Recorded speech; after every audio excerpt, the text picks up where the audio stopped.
శాన్వి, ఈ పెళ్ళాపడానికి ఆ పల్లవి ఏమైనా ప్రయత్నాలు చేస్తోందా? లేదు మమ్మీ, అప్పట్నుంచి ప్రతి క్షణం దాన్ని వాచ్ చేస్తూనే ఉన్నాను. అలాంటిదేమీ అనిపించట్లేదు.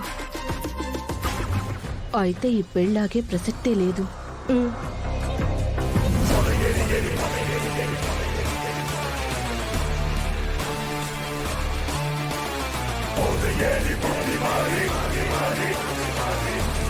ఇదేరా చరణ్ వేట్స్ అక్షిత, అదిగో కటౌట్.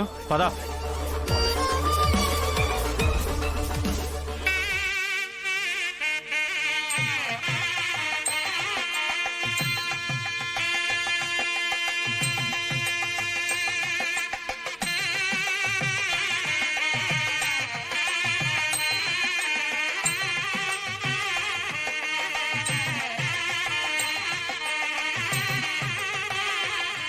ప్రార్థన నమస్కారం సమర్పయామి. అయ్యా, వధూవరులకు బట్టలు ఇవ్వండి.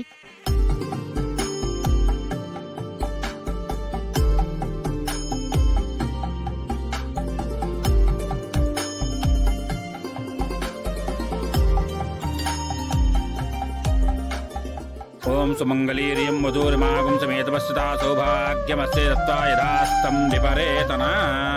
బాబు, మీ దంపతులిద్దరూ వెళ్ళి బట్టలు మార్చుకురండి.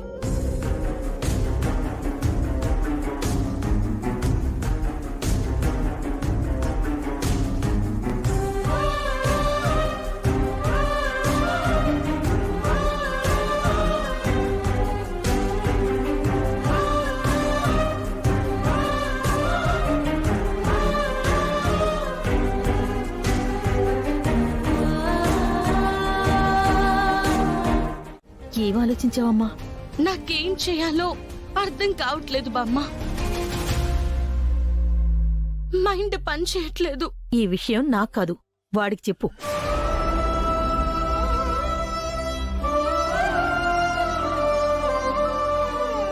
ఫ్రెండు, అక్షిత వాళ్ళు బట్టలు మార్చుకొని వచ్చేస్తే ఇక నెక్స్ట్ తాళి కట్టించడమే. ఏం ప్లాన్ చేసావు ఫ్రెండు? పెళ్లి పీటల దగ్గరికి వచ్చేటప్పుడు కూడా అక్షిత నా వంక చిన్న హోప్తో చూస్తుంది. ఇంతకీ పెళ్ళేలా ఆపుతున్నావు ఫ్రెండు? చంటి, నీకు నిజం చెప్తున్నాను, నాకేం చేయాలో తెలియట్లేదు. నన్ను ఆట పట్టించాలని చూస్తున్నావు కదా? నిజం చంటి, నేను ఆట పట్టించట్లేదు, నిజం చెప్తున్నాను. అంటే మాట తప్పుతున్నావా? నేను చనిపోయినా నీకు పర్వాలేదా? అలా కాదు చంటి. ఇష్టం లేని పెళ్లి చేసుకొని వాళ్ళిద్దరు సుఖంగా ఉండలేరు. ఈ పెళ్లి జరిగితే నేను బ్రతికుండను. ఆఖరి నిమిషం వరకు చూస్తాను ఫ్రెండు. నువ్వు మాట నిలబెట్టుకోకపోతే మాత్రం నేను అనుకున్నది మాత్రం ఖచ్చితంగా చేస్తాను.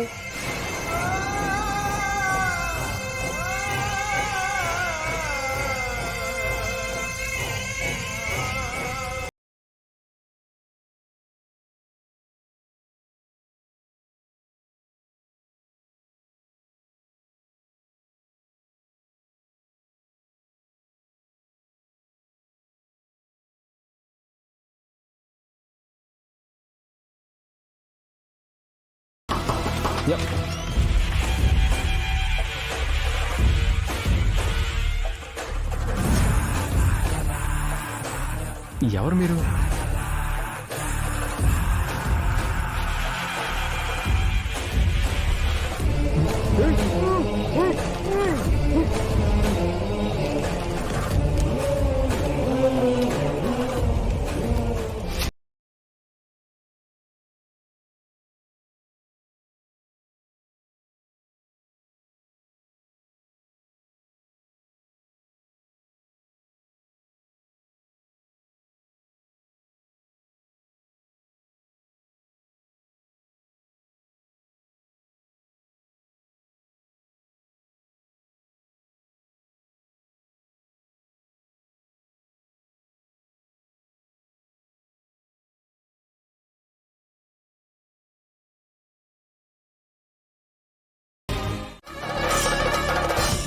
ఎవరితో మాట్లాడుతున్నారు బామ్మగారు? అది తెలిసిన వాళ్ళులేమ్మా. చరణ్ ఎక్కడ బామ్మగారు? చరణా? నన్నడిగితే నాకేం తెలుస్తుంది? కనబడ్డం లేదని చెప్పారు కదా. మరి ఏమయ్యాడో ఏంటో, ఎక్కడికెళ్ళాడో. నిజం చెప్పండి బామ్మగారు. చరణ్ కనపడట్లేదు అనగానే అందరూ కంగారు పడ్డారు, కానీ మీరు మాత్రం ఏ కంగారు లేకుండా కామ్గా ఉన్నారు. ఇప్పుడు అందరూ తనేమైపోయాడని టెన్షన్ పడుతుంటే మీరు మాత్రం తాపీగా ఫోన్ మాట్లాడుతున్నారు. చెప్పండి బామ్మగారు. బామ్మగారు, ఇది సైలెంట్ గా ఉండే సమయం కాదు. ముహూర్తానికి సమయం లేదు. చంటి కోసం ఈ పెళ్లి ఆపాలనుకుంది మీరు, నేను ఆ పని చేయలేదు. కాబట్టి ఆ అవకాశం మీకే ఉంది. చెప్పండి, ఏం చేశారు? చరణ్ ఎక్కడా? అవునే, నేనే చేయించాను. రౌడీలను పెట్టి చరణ్ని కిడ్నాప్ చేయించాను.